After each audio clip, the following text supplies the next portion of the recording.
댓글 봤어? 일본 애들이 또 시작했나 봐. 하버드 도서관 앞 친구 제니 폰을 내밀었어요. 로제의 아파트 뮤직비디오 아래 달린 악성 댓글들이었죠. 이것도 일본 노래 베낀 거다. 한국은 항상 일본 문화를 훔친다 평소라면. 그냥 넘겼을 텐데 오늘따라 가슴 한켠이 묵직해졌어요. 해당 사연은 해외 커뮤니티에 올라온 사연자의 실제 사연을 바탕으로 재구성된 이야기입니다. 감동세계 오늘의 사연 시작하겠습니다. 그 전에 잠깐 구독, 좋아요, 알림 설정 부탁드립니다. 안녕하세요.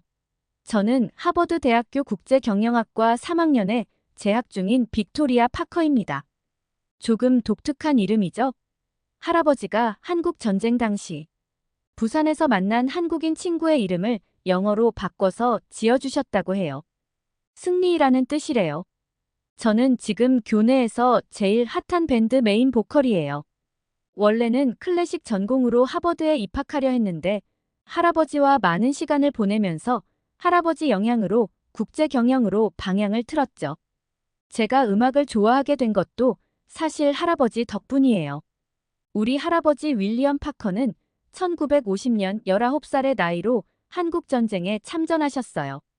미 해병 1사단 소속 의무병으로 인천 상륙작전과 원산 상륙작전에 참여하셨고 그해 겨울 장진호 전투에도 참전하셨대요. 그때 할아버지가 겪으신 일들은 정말 잊을 수가 없다고 하셨어요. 특히 잊지 못하는 건 1950년 12월 영하 36도의 강추위 속에서 만난 한국군 이승리 중사님이에요. 당시 12만 명의 중공군에게 포위된 상황에서 후퇴하던 중이었는데 적군의 포격으로 다리에 파편상을 입은 이승리 중사님을 발견하셨대요. 그때 상황이 너무 급박했단다. 적군의 포격이 계속되는 상황에서 부상자를 들것에 실어 날라야 했지. 의료품은 모두 얼어붙어서 모르핀 주사도 입으로 녹여가며 써야 했어.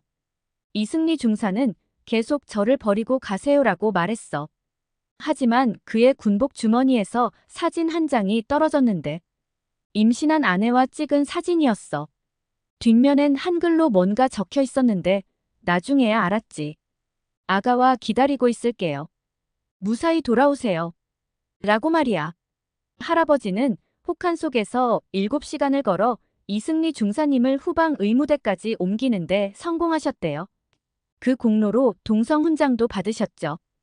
그 후 이승리 중사님은 다행히 살아남으셨고 할아버지와는 평생의 친구가 되셨어요. 전쟁이 끝난 뒤에도 두 분은 계속 편지를 주고받으셨고 1979년에는 이승리 중사님이 할아버지를 한국으로 초대해서 한국에 다녀오셨다더라고요. 그때 한국 가서 정말 극진한 대접을 받고 오셔서 깊은 감동을 받았다고 하셨어요. 그때 찍은 사진들을 아직도 소중히 여기시며 꺼내보시곤 해요. 할아버지 댁 서재에는 지금도 그때의 훈장들과 찢어진 군복, 전우들과 찍은 흑백 사진들이 소중히 보관되어 있어요. 특히 장진호 전투 때 쓰시던 의무병 완장은 할아버지가 가장 소중히 여기시는 물건이죠.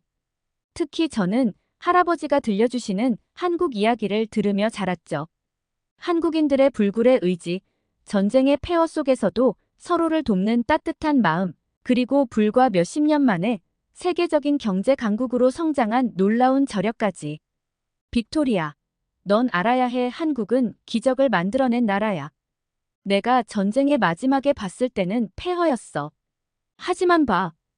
이제는 세계 10위 안에 드는 경제 성장률에 전 세계가 한국의 문화를 사랑하지 않니? 그래서인지 저는 어릴 때부터 한국에 대한 특별한 애정이 있었어요. K-팝도 자연스럽게 좋아하게 됐고 우리 밴드에서도 종종 K-팝 커버를 하곤 했죠. BTS, 블랙핑크는 기본이고요. 특히 요즘은 로제의 아파트를 록 버전으로 편곡해서 연습하고 있답니다.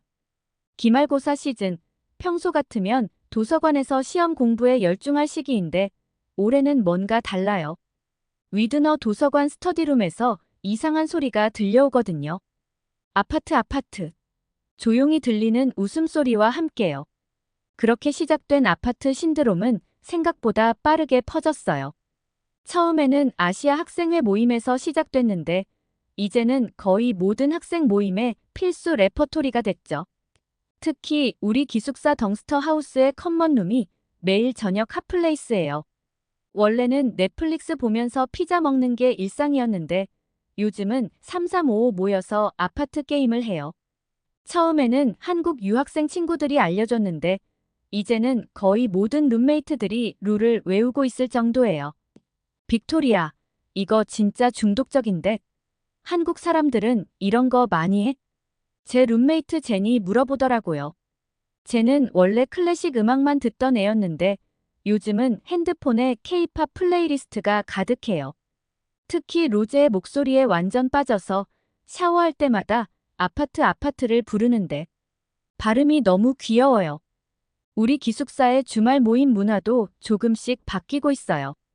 예전에는 맥주 마시면서 보드게임 하는 게 전부였는데 이제는 한국식 술게임도 자주 해요. 특히 369 게임이 대세인데 영어로 하다가 실수하면 더 재미있더라고요. 1, 2, 3. 으악, 실수했다. 웃긴 건 이제 한국 소주가 파티에서 필수가 됐다는 거예요. 로제가 SNS에서 소맥 만드는 법을 공개한 영상이 대박이 났거든요. 소주는 7에 맥주는 3으로 섞으면 완벽해요. 그리고 수저로 톡톡 3번 치면 돼요. 라고 알려준 게 크게 히트쳤죠.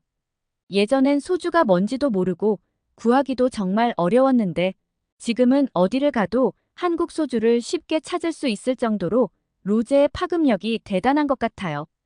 근처 리커스토어 주인이 그러는데 소주 주문량이 2배나 늘었대요. 특히 진로 소주는 항상 품절이라고 하더라고요.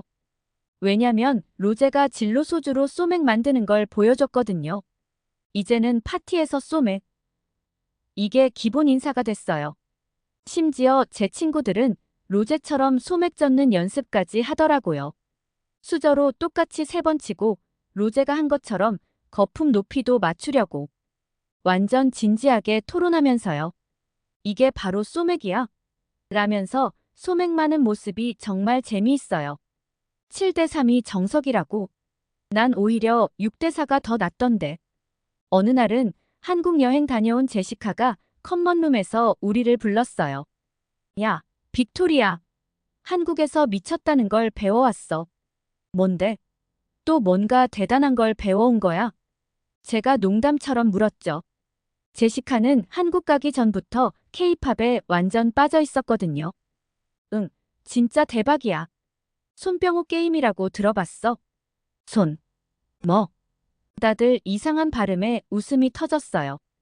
야, 진지하게 들어봐. 완전 중독성 있어. 룰은 초간단해. 자, 일단 다 이렇게 손가락 5개 펴봐. 우리 6명이 동그랗게 앉아서 손가락을 펼쳤어요. 자, 이제 돌아가면서 질문하는 거야. 뭐뭐 한 사람 손가락 접어 하면서. 근데 재미있는 건 질문이 어떻게 나올지 아무도 모른다는 거지. 예를 들어, 쉬운 거부터 해볼게. 어제 과제 안 한 사람 손가락 접어. 순간 3명이 동시에 손가락을 접었어요.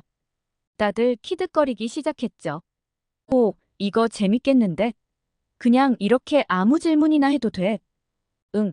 근데 진짜 웃긴 건 게임 끝날 때쯤 되면 엄청 은밀한 비밀들이 다 드러난대. 한국에서는 이걸로 고백까지 한다면서. 에이, 설마 제인이 말했어요. 진짜야. 내가 있던 자리에서 어떤 애가 여기서 키스한 사람 접어 이러는 거야. 와, 그때 분위기가. 그렇게 시작된 게임이 3시간 동안 이어졌어요. 제시카가 한국에서 배워온 다양한 질문들. 비밀 연애해본 사람. 부모님 몰래 문신한 사람. 전 애인이랑 아직도 연락하는 사람. 질문이 올라갈수록 다들 흥분되고 즐거워졌죠. 결국 그날 밤은 손병호 게임으로 시작해서 아파트 게임으로 끝났는데 문득 이런 생각이 들더라고요. 요즘은 정말 하버드도 미국도 한국 열풍인 것 같아요. 밴드 연습이 있던 날 우리는 평소와 같이 무슨 노래를 할까 하고 이야기 중이었죠. 아니나 다를까 요즘 핫한 아파트를 해보자고 하더라고요. 그런데 평화로웠던 밴드 연습실에 갑자기 긴장감이 감돌았어요. 새로 들어온 베이시스트 미유키 마에다가 갑자기 폭탄 발언을 한 거죠. 잠깐, 다들 이거 한번 들어봐요. 미유키가 자기 폰으로 어떤 일본 노래를 틀었어요. 2014년에 나온 노래라는데 멜로디 진행이 아파트와 비슷하다고 주장하는 거예요. 봐요.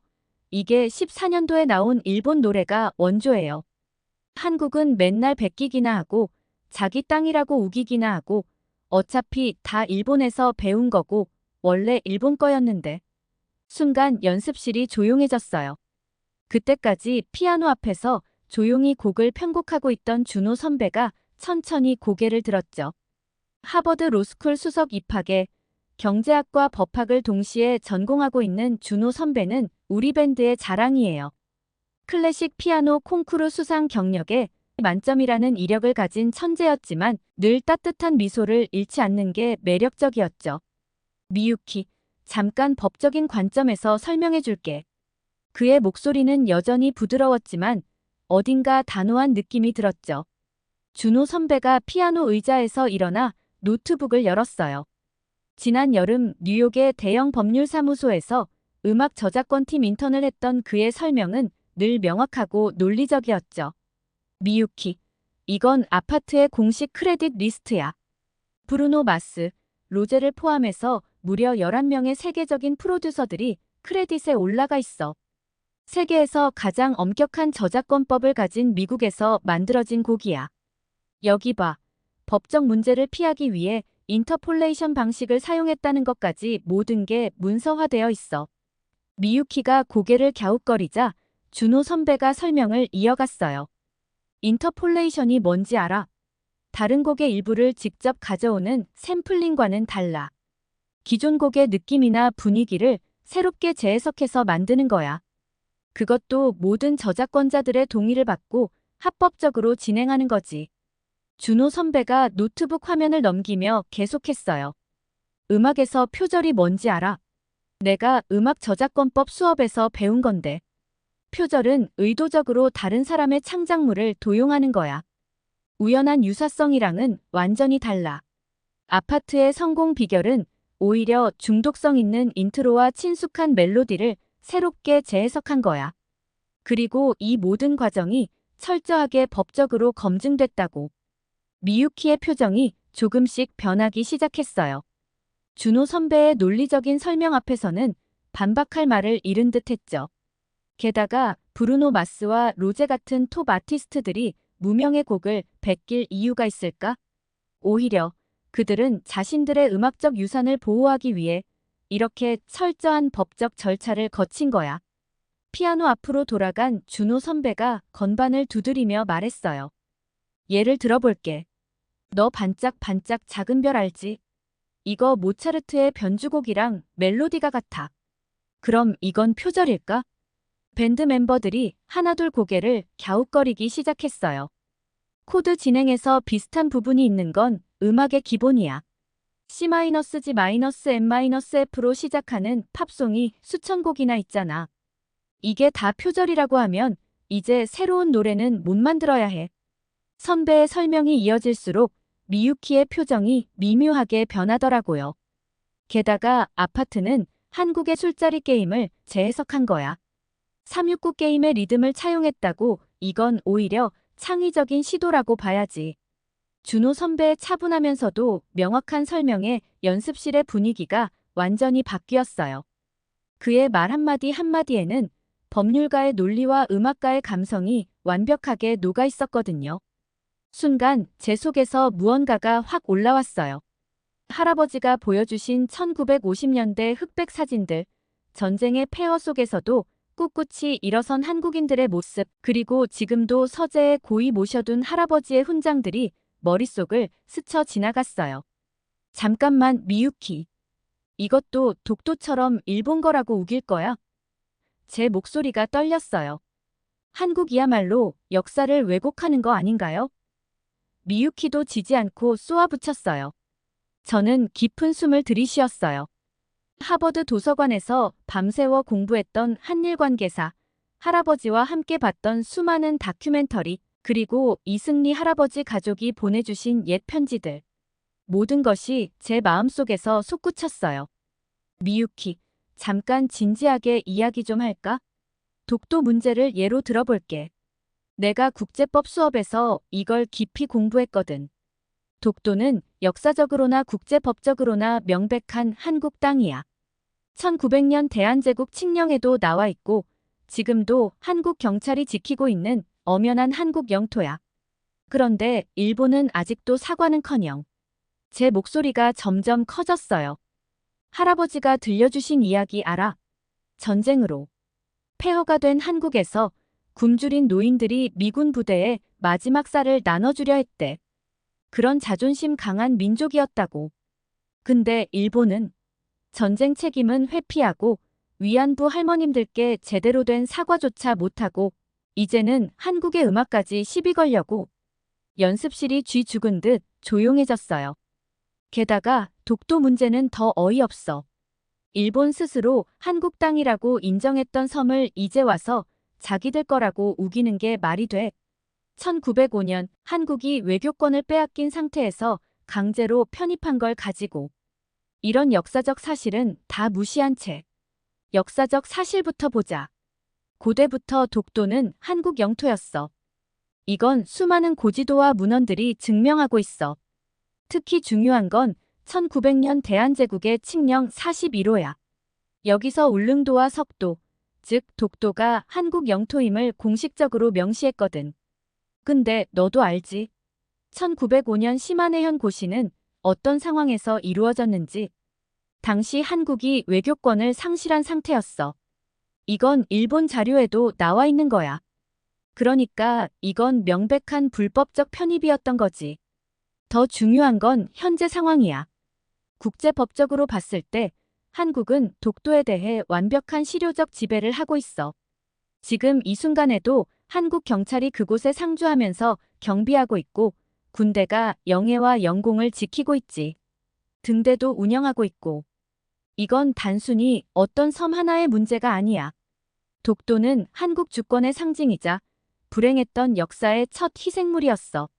그래서 한국 정부는 이거에 대해 단호해. 독도는 역사적, 지리적, 국제법적으로 명백한 우리 고유의 영토라고.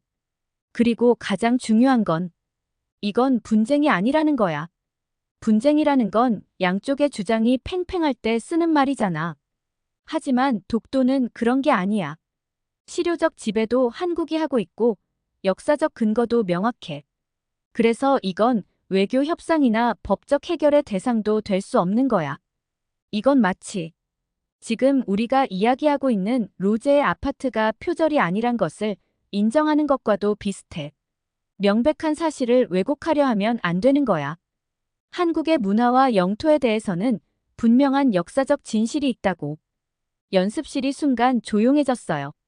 다른 멤버들도 우리의 설전에 긴장한 듯 했죠. 역사는 부정할 수 없어, 미유키.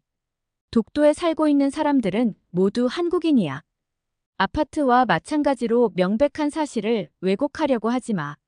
미유키는 한마디도 못하고 얼굴이 붉어져 밴드실을 나가버렸어요. 갑자기 찾아온 정적 속에서 제 심장이 쿵쾅거리는 게 들렸죠. 생각해보면 제가 왜 그렇게 흥분했는지 모르겠어요. 그러면 안 되는 건데 저도 모르게 미유키를 몰아간 것 같아 마음이 좀 그랬네요. 오늘은 여기까지 하는 게 좋겠다. 준호 선배가 먼저 입을 열었어요. 다들 고개를 끄덕이며 하나둘 연습실을 나갔고 저는 피아노 앞에 홀로 남아 한숨을 쉬고 있었죠. 그때 준호 선배가 다가왔어요. 같이 걸을래? 나도 가는 길인데. 캠퍼스의 가을 저녁은 유독 아름다웠어요. 단풍이 물든 하버드를 걸으면서 저는 계속 죄책감에 빠져 있었죠. 선배, 제가 너무했죠? 그렇게까지 할 필요는 없었는데. 준호 선배가 따뜻하게 웃으며 말했어요. 사실 나도 내 말을 들으면서 가슴이 뭉클했어.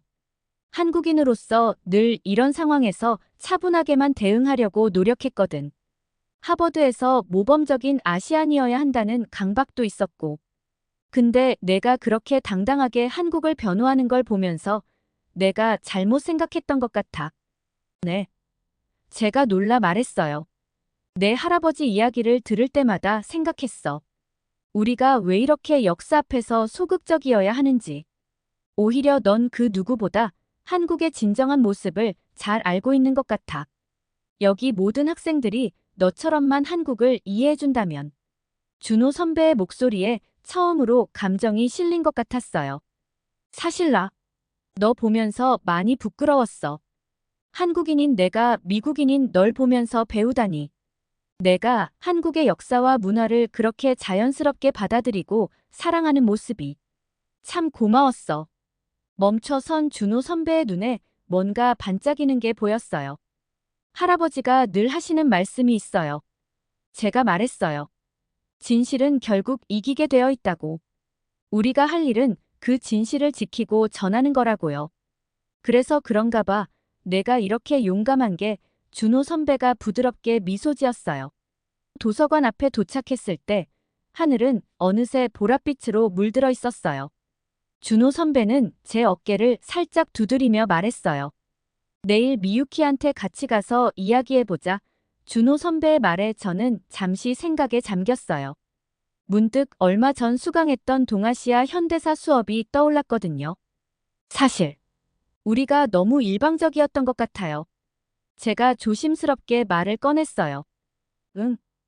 준호 선배가 궁금한 듯 쳐다봤어요. 교수님이 말씀하시길 일본의 역사 교육은 우리가 생각하는 것과 많이 다르대요.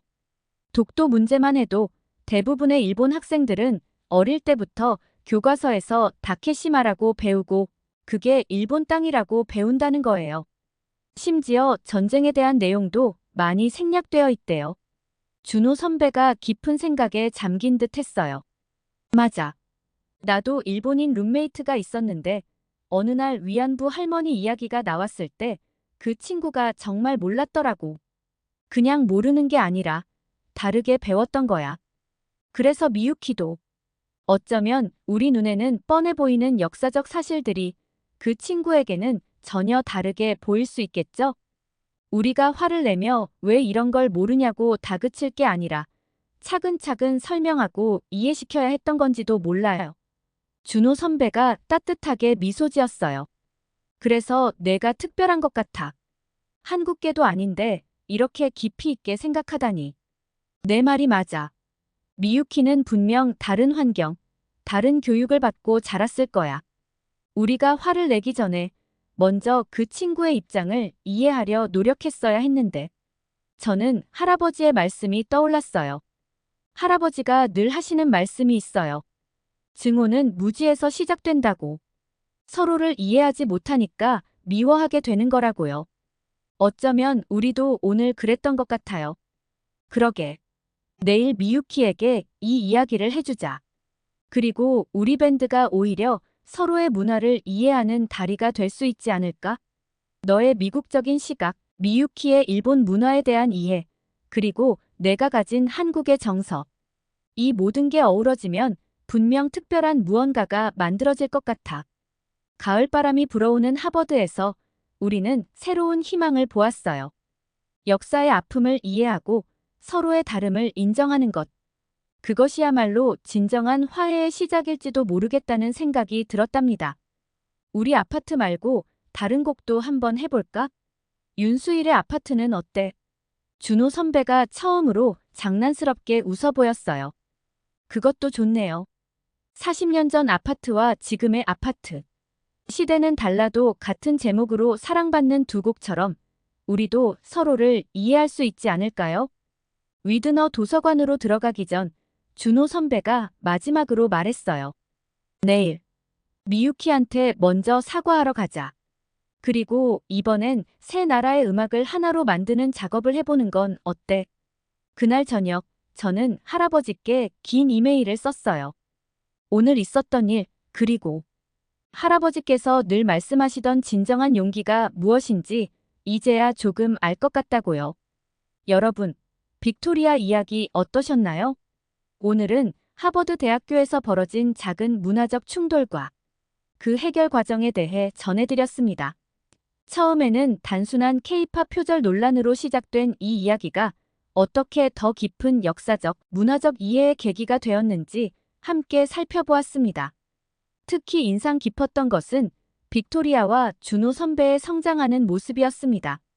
그들은 단순히 자신들의 입장만을 고집하는 것이 아니라 상대방의 관점을 이해하고 화해를 모색하려 노력했죠.